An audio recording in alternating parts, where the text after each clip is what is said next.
All right, welcome back to the channel this week, everybody. Another beautiful Wednesday. We're gonna try something totally different today. So, buddy of mine, Slade, has this podcast studio. Been bugging me for a while to come try it. So here we are. We're gonna give it a shot. I don't know if this is gonna be a regular thing. Could be. I don't know. We'll figure it out. But I figured today is the great day to try this and give it a shot. I have somebody I want you to meet. And who are you? What are we doing here today? Hey, Ken. I'm Mike. Mike Pulowski. Customer of yours. Yep. Yeah. Owner of Cargo Dog. So Absolutely. glad to be here. This is cool. Podcast is new to me. Well, it's kind of new to me. This is Yep. my first, right? So we get Right. to pop our cherries today together. Right. So originally I called you and said I wanted to do an install of your product at the shop and shoot a video for that. But I figured this is a great way to introduce you to everybody on YouTube that kind of follows our channel.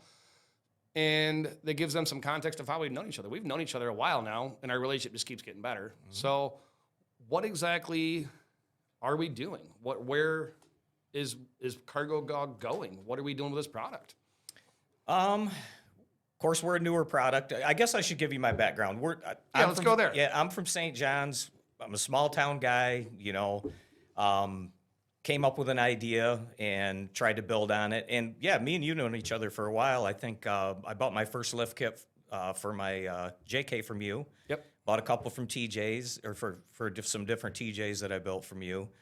So yeah. So you want to know about the product or? Yeah, well, so where does your background come? Like, what made you get into this type of stuff? Well, I'm a dirt guy like yourself. From the age of 8 years old, everything's been dirt.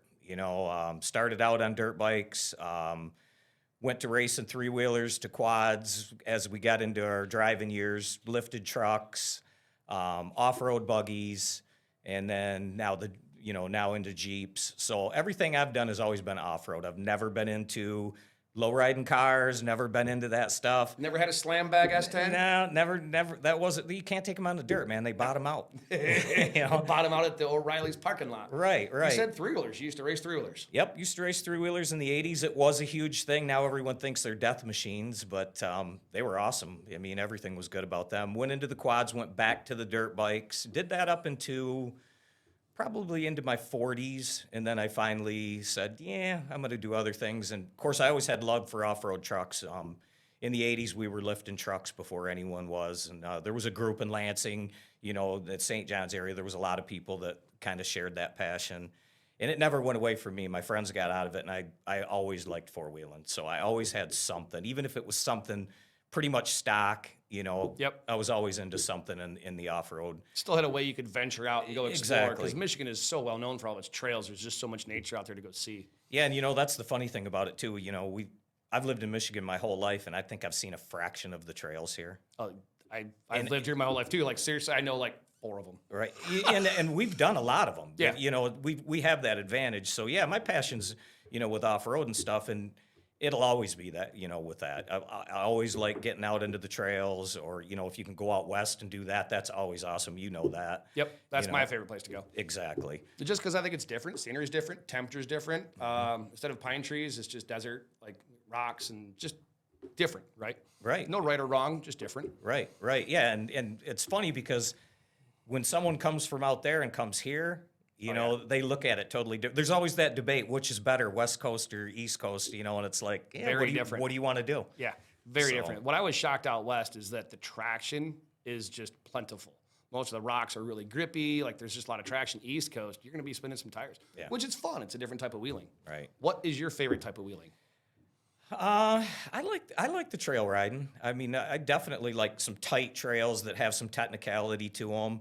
Out west is awesome. I don't really have a favorite. If I'm out, I'm happy. Right. It really doesn't matter. If I'm off a paved road and we're doing something, it don't matter what it is. Gotcha. Yeah. Where did your background in business come from? What made you want to be in business? Well, my friends called me a 3 to 5 year guy. I guess I did have a career. I drove truck. I actually drove for Budweiser here in Lansing, M&M Distributors. I worked for them for 13 years, and then they kind of pawned their truck stuff off to over-the-road carriers. It just wasn't feasible anymore. And I drove for a few companies, but I would stay at a job 3 years, get bored, and leave. And I actually went to Florida in my 30s and went to MMI. Yep. And, I always worked on my own bikes, but I wanted to, Well, if you're going to race at that level, you have to, and I right? wanted to get into the industry. I wanted to work at a bike shop. And so I went to MMI, and then I worked at Tom Cycle, which was is a local dealership. I worked out there for years, or for about 5 years. And then I started my own shop at my house. So I always had my own shop at home. So that was my introduction to business, but I always worked a full-time job too. Right. Got to have insurance. You got to have that stuff. Yep. But my passion was always in the bikes and stuff like that. So yeah, then so that started my business part of it. But to tell you the truth, when I started this business, I found out how much I did not know. I think that's the case with any full-on entrepreneurship, is that there's a huge crash course, right? I know me. I opened my business 23 years ago, and I look back, I had no clue what I was doing. Right. Like, I was completely blind. And being able to look back and see that now, like, do I do that again in 20 more years? I look back and go, man, when I was 40, I was still stupid. Yeah, it's crazy because the people that you have to surround yourself with, you can't do it yourself. No. My number one, my wife is my partner in this business. She does as much. Does she know about the 3 to 5 year commitment issue you have? She's lived it. Yeah, there'd be them times you'd come home. Yeah, I'm not working there anymore. What's new? Yep. But I always had something lined up. Always made money, so it wasn't a big deal.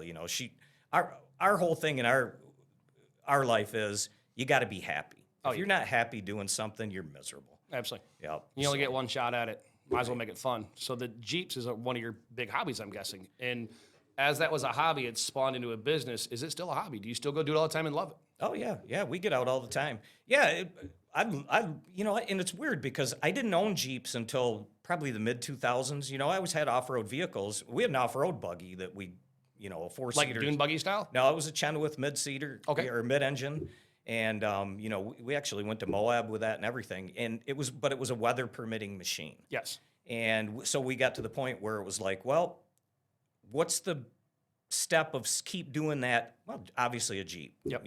So we had a TJ. We really enjoyed the TJ. And then, the 4-doors were all out, and I was totally against them. And Me too. yeah, Me too. I was totally against them. And then I was like, you know what, I'm going to take a couple for a ride and then, test rides. And I bought one. And actually the Jeep I own now, my JK, that Jeep changed my life because that is the reason this company got started, was because of that. We would start going out places and, realized we need to have this and to have More that. space. Exactly. Yeah, when the 4-door came out, I used to always say, I don't want a minivan. If I want a minivan, I'll just keep driving my Cherokee. I used to make fun of them like crazy. Here I am all these years later, and man, I have a jail 4-door, and I love it. I wouldn't go back now. I couldn't go to a 2-door if you paid me. Right. There's just no way. The So- space is huge. So talking about space, what spawned Cargo Dog? What led up to even getting here? Yeah, it's a pretty cool story. We were loading up to go out on we were going to go on a camping trip out in the woods, and we're loading stuff up, and our dog goes with us everywhere. Yep. We have a 90-pound Doberman. He goes with us everywhere. And I'm loading the Jeep full of stuff, and we never, from day one, I never used my rear seat. It was always folded down. No Never small used- kids at home. Yeah, no, we don't have kids, so, it was always folded down, and I'm loading stuff up, and I'm looking at that stack of cushions, and I'm going, man, I could be storing stuff there. I still need the flat surface in there, Yep. because he's in there. Yep. But I could be storing stuff in there. Well, I'll buy something, Started searching around, very few options. The options that were out there, didn't like, it's Just like, didn't suit your needs. no, it wasn't nothing that I wanted. So I made one for myself. I made basically the system we have now. It's been modified, of course, a little bit, but First one in your garage, probably rude and crude, but you got there, it right? was a winter project. Absolutely.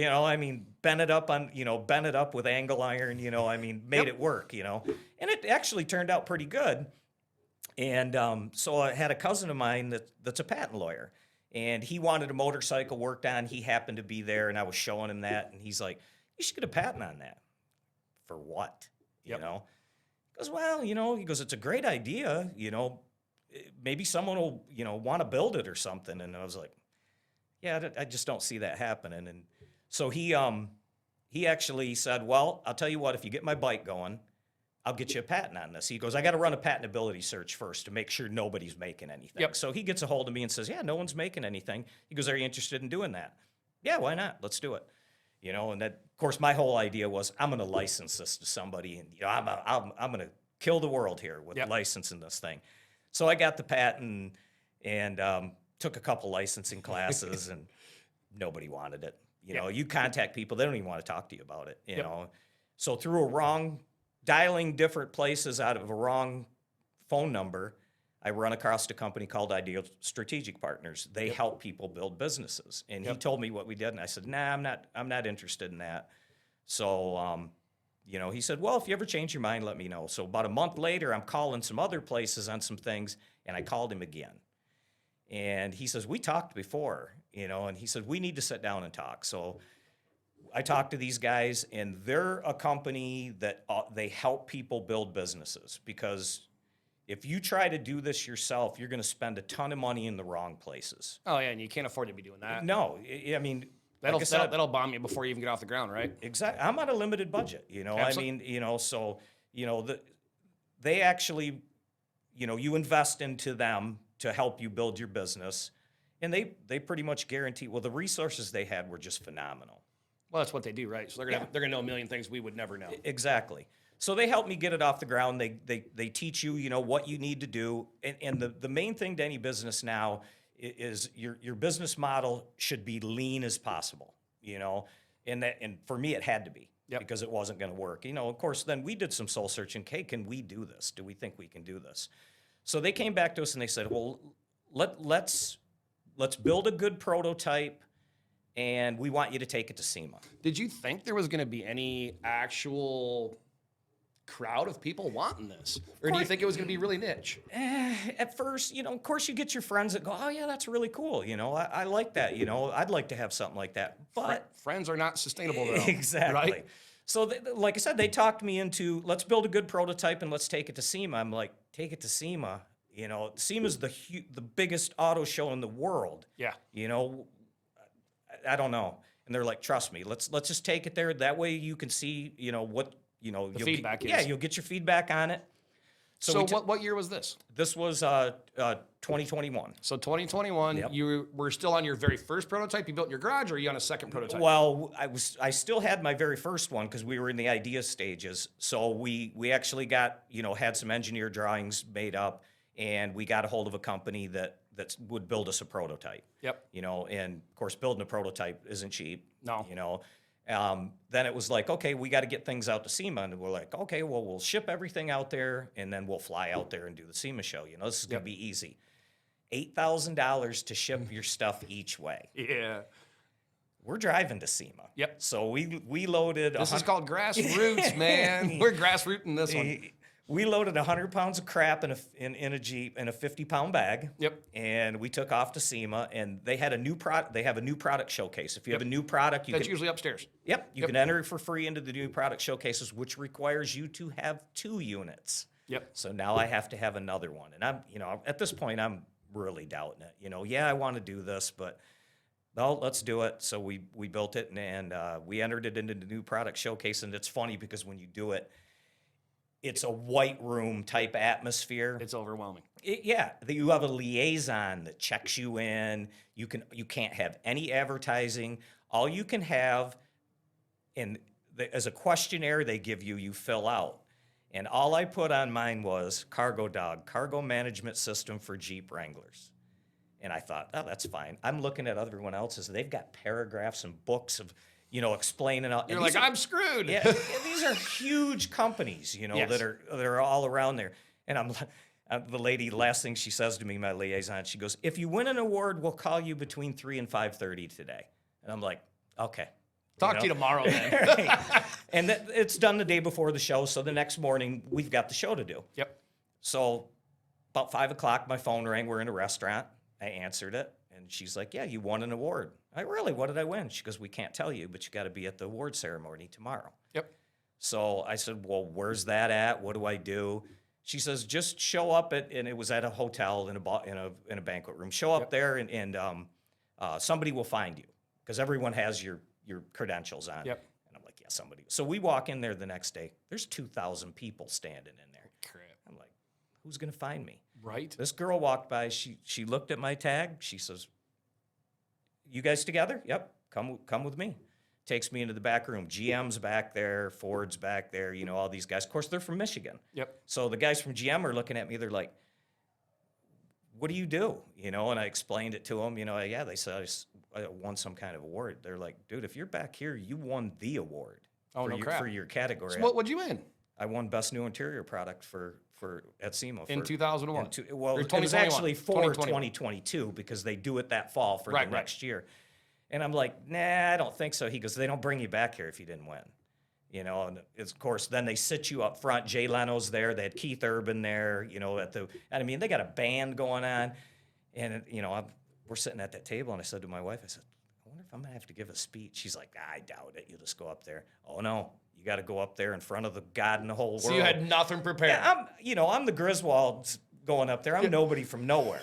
You know, and never been anything like that. I'm an introvert anyways. It's not me to be into a crowd like that. Were you freaking out? Oh, totally. Yeah. You know, I mean, it overwhelmed, 100%. didn't know what to think, you know, it was kind of weird.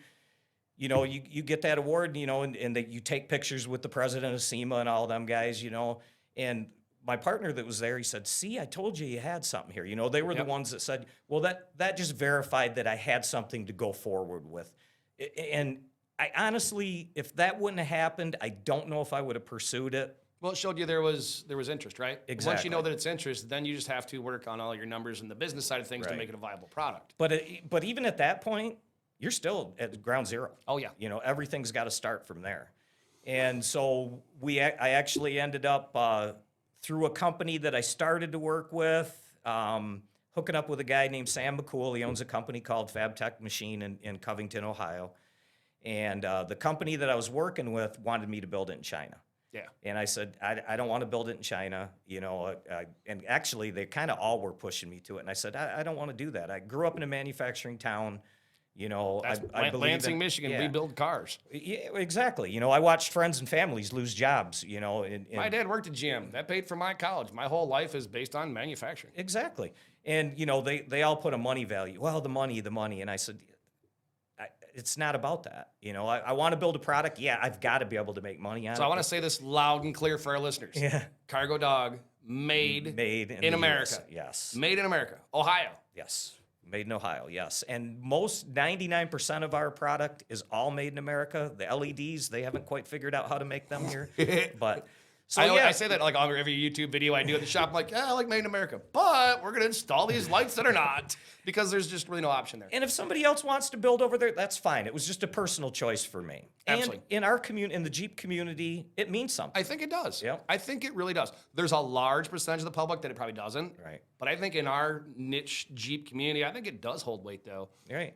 And I respect that. That's huge to me. I'm going to say I like that a lot. Well, and so the company wanted to, they weren't interested. If you don't want it, because they had factories over there. If you don't want to build it here, you're going to have to. So they had farmed the whole thing off to Sam Yep. to do for them because they were going to take it to China. That was their whole plan. They had a plan on So it. their plan was to take your ideas, help you manufacture in China, Yeah. and then bring it back. Right. In Build it in return, their you learned who they were actually using to build your stuff. Exactly. So, you know, I went to him and said, hey, these guys want out. Do you want in? And he said, absolutely. So You a know, beautiful partnership began. Exactly. Yep. So he's my engineer. He's my assembler.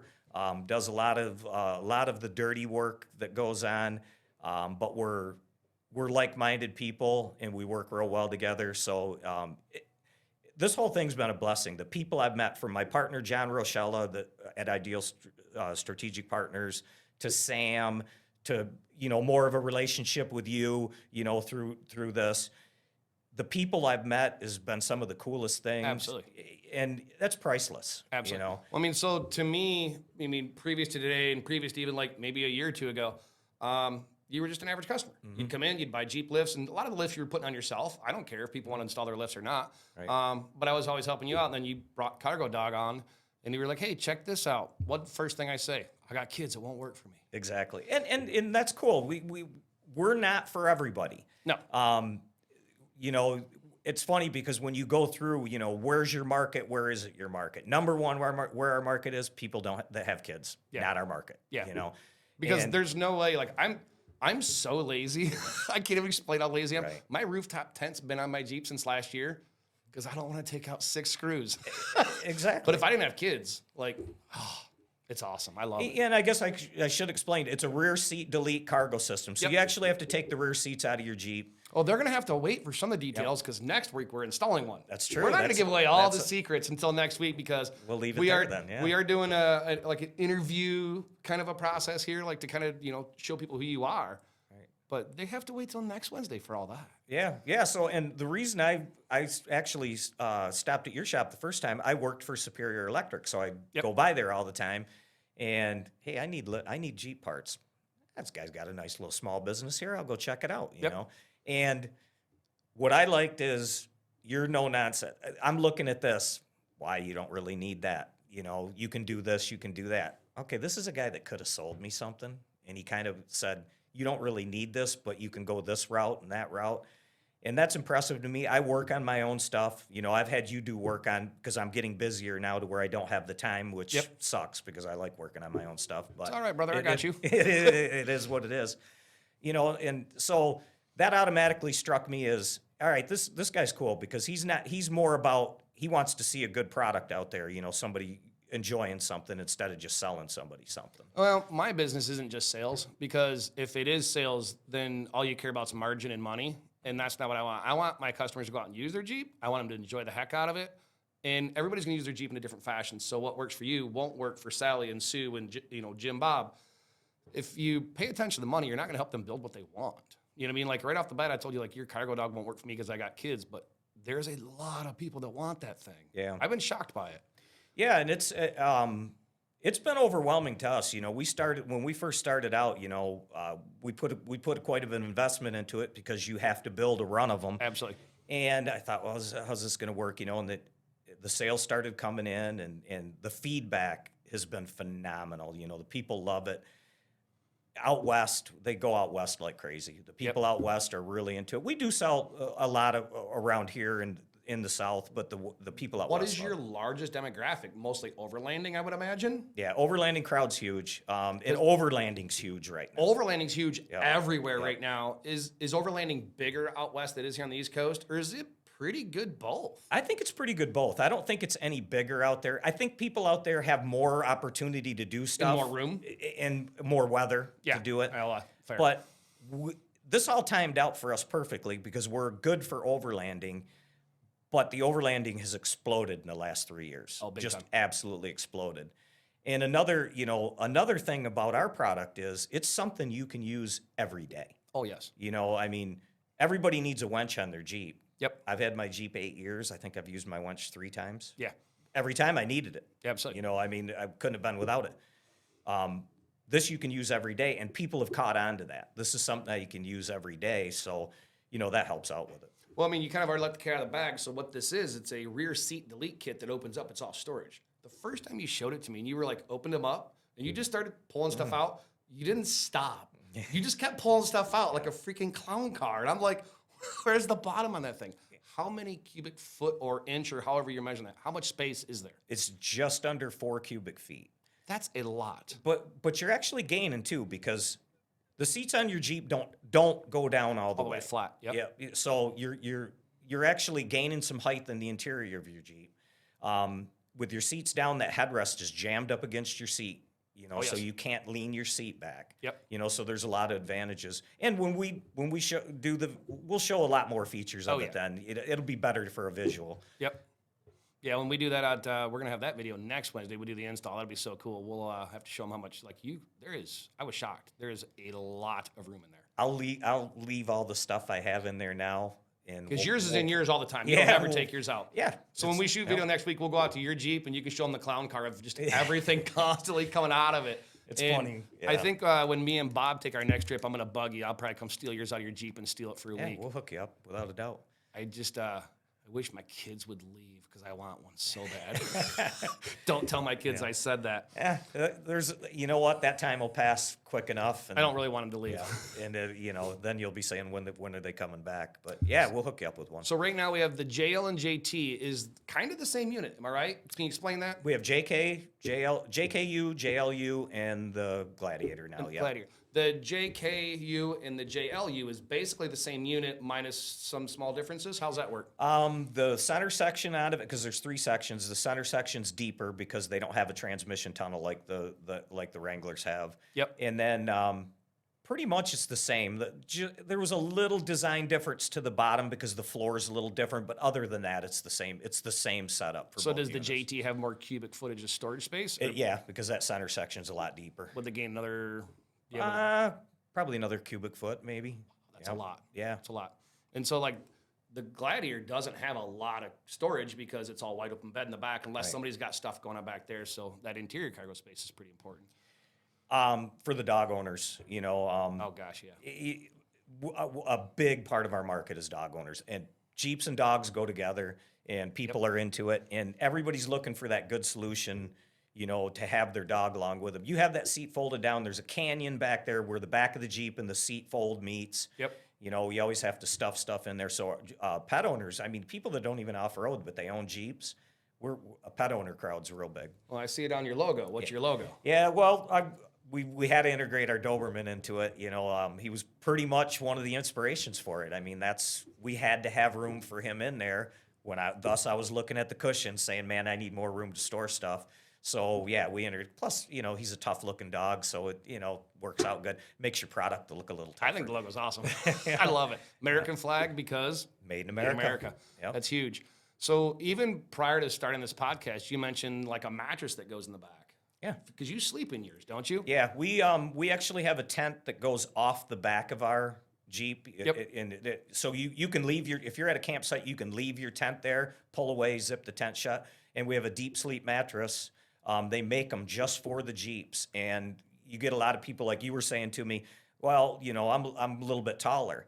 You can put a 6'2" person in there and shut the tailgate on it. The way the deep sleep's set up, they're a very Because cool you slide setup. the seats forward, You right? slide the seats forward, and it actually wraps around the console and goes up into that area, and it's a nice, comfortable mattress. So yeah, we actually use the back of our Jeep as our bed, and then you've got your changing room and all your gear in the tent. And if you take off for the day, you just throw the mattress in there. You're gone. You come back and you back up to it. And yeah, to actually, you'll have to see my new setup. We got a custom new setup that we'll show you here later on. Well, that sounds like a third video almost. Yeah, it could be. It sounds like a third video. Yeah. So what's next? Where's Cargo Dog going? What's your future? We just started shipping our Gladiator units, so they're in production. They're going, and the Tacoma market's next. We go to a lot of overlanding shows, a lot of the overlanding expos, and the Tacoma guys. They've been bugging us for a long time, and we want to hit that market. They love off-roading. They You gonna do love the 4-door overlanding. or like the cab and a half? The 4-doors. Yep. Everything we do is a 4-door based. Eventually, we may get back into some. We want to get back into even like the 2-door JKs and JLs. Do you think there's enough car count? There's enough head count to make that a viable product? There's always a spot, or there's always a need for good locking storage. Right. You know, I mean, especially for people that carry firearms. No, I mean, that's true because these are bolted into the vehicle and they're all metal and they're locking. Exactly. You know, so a lot of the people that buy are people that carry firearms and they need places to store.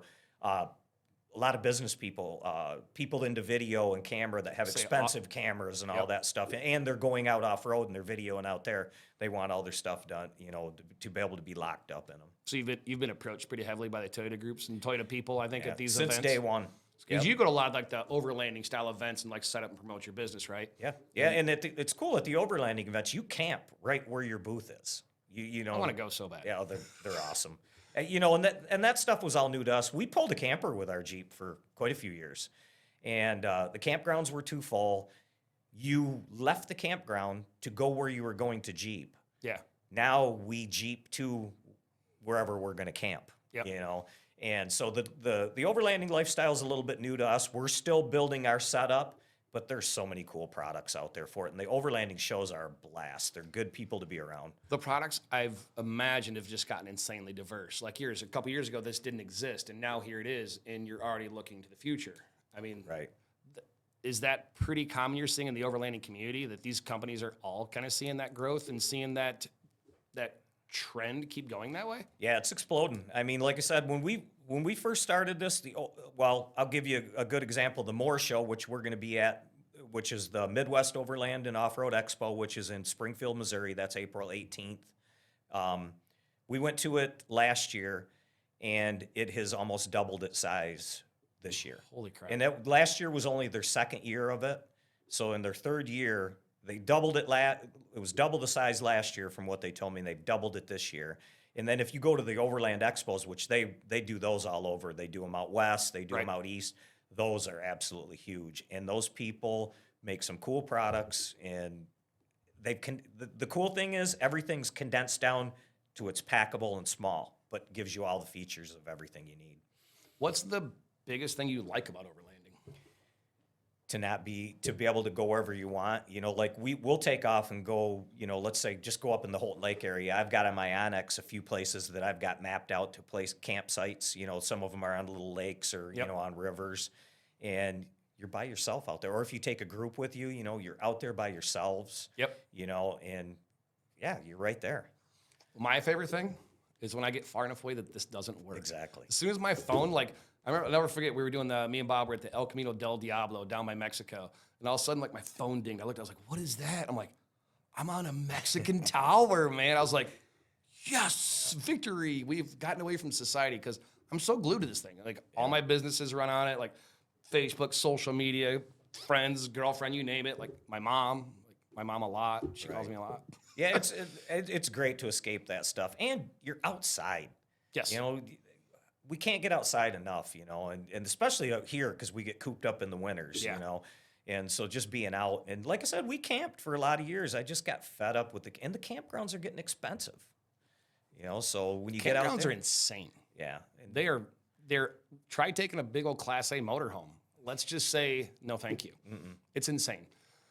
Do you do most of your overlanding here in Michigan, or have you done much out of state as far as actual overlanding? We will this year. We'll do a lot more out of state this year.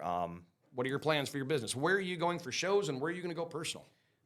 We have the Moore Expo that's in April, and we're leaving right from there, and we're going to Jeep Beach in Daytona. Oh, that's fun. And Like that. that's going to be more. We're Airbnb-ing it there. Yep. There's no overland in there.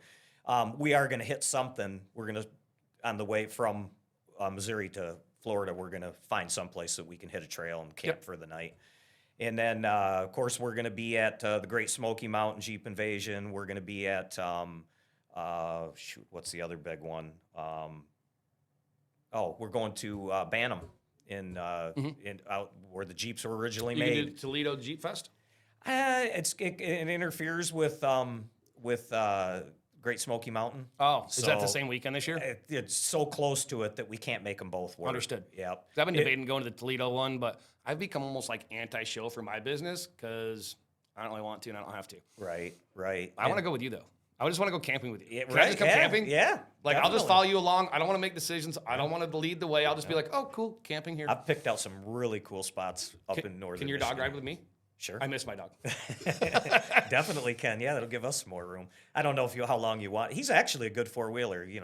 When we're out on the trails or like we've been at Silver Lake before, and I'll watch him in the mirror, he moves with everything that's got to be done, and it's cool to watch him. They're great to have along. How old's the dog? He's 9. 9. Yep. So, what are we going to do next week? What's our plan for next week's video? Well, we're going to install one in the customers, right? Yeah. Actually, I got a buddy or a customer of mine. He's going to let me go get the JL. Right. We're going to keep it for the night, do an install, and then we're going to just kind of show in yours how much stuff we can put in it. Yeah, and we'll go over some little features that you don't get to show people, just little things that can make owning it more enjoyable, which is going to be really cool for me because we can only show so much on our Facebook and Instagram. In written directions that might come with Exactly, there. So where do they get the directions for the install? Actually, for our Wrangler models, we have a installation manual included with it. Yep. But we are shooting a video for our Wranglers. We've just shot our video for our Gladiator last night. So when you buy the product, you'll have a QR code in there that'll send you to our YouTube channel and show you how to do it. Well, that's why when I knew that I was going to be installing this for my customer, I got a hold of you immediately on Facebook. I was like, hey, dude, I think you should come help me do this video because I've not done it a whole bunch, and I don't know as much about your product as you. That's why I wanted you to come do it. Yeah, it'll be cool. It'll be simple. And I've actually talked to the guy that's getting it, and he's fired up for it. He's got like 6 dogs, I think. Well, he's got a whole bunch, and Yeah. I think he does like a whole bunch of like therapy stuff with them. Yep. I know his whole group of dogs looks so gorgeous. He sent me some cool pictures. Yeah, he's fired up for it. So that'll be fun. He is chomping at the bit. Yep. So I'm going to cut this today because I think this was a good shot at a podcast. What I need from everybody out there is to tell me honestly, what do you think? When I get these manufacturers around like this, should I do this more often or were you bored today? And then I think I want to do a podcast with Bob called Vodka and Tacos. He can bring us. I want to be in on that one. I made him a taco holder. He can bring it. Did you ever see Right? the taco Oh, holder? yeah, I've seen the video on the taco It's holder. a classic taco holder. So if you guys haven't seen that one, you need to look it up. Need to. Yeah. So this will be it. Catch us next Wednesday. We're going to install Cargo Dog, and he is going to show you all the cool features of it because I don't know enough, and I need to know more, and they need to. So, appreciate you guys. See you guys next week.